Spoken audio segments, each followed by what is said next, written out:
বসন্তের বাতাস বইতে শুরু করেছে, ফুটতে শুরু করেছে গাছে গাছে ফুল। রূপালী এই সৌন্দর্য, আকাশটা যেন রূপের একটা সৌন্দর্য বয়ে আনছে।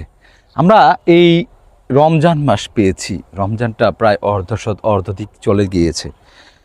আমার ফেসবুক জগতের, কন্টেন্ট ক্রিয়েটর জগতের কত লোকের সাথে পরিচয় হলো, তার মধ্যে একজন ছিল মোহাম্মদ ভাই, যাকে সবাই আমরা উল্টো মন মানে জানতাম। তো উল্টো মন ভাই চলে গিয়েছে আমাদের কাছ থেকে, উনি বিদায় নিয়েছে পৃথিবী থেকে। এটা হচ্ছে শেষ বিদায়, কারণ পৃথিবীতে একবারই আসা এবং চলে যাওয়া।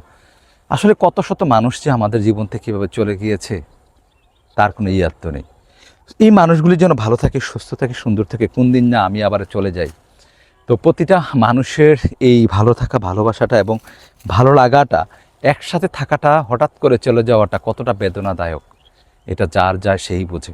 আশা করি অনেকের মনেই দাগ কেটেছে এই মহব্বতের জন্য, যাকে উল্টো মন নামিয়ে আমরা জানতাম। যদিও নামটা ছিল উল্টো মন, তার সবসময় মুখে হাসি লেগে থাকতো। এমন কেউ নেই যে বলতে পারবে তার লাইভে ঢুকে বা তার আইডিতে ঢুকে যে যখন সে হোস্ট হিসাবে পরিচালনা করতো যে সে কাউকে খারাপ আচরণ করেছে। আমার মনে হয় না এরকম কেউ আছে। তো ভালো থাকবেন, সুস্থ থাকবেন, জীবনটাকে এনজয় করুন এবং জীবনটাকে উপভোগ করুন। মানুষকে কষ্ট দিবেন না, কারণ এই পৃথিবীতে একমাত্র আল্লাহ তাআলা মানুষ যাদেরকেই সৃষ্টির সেরা দেব হিসাবে সৃষ্টি করেছেন। আসসালামু আলাইকুম।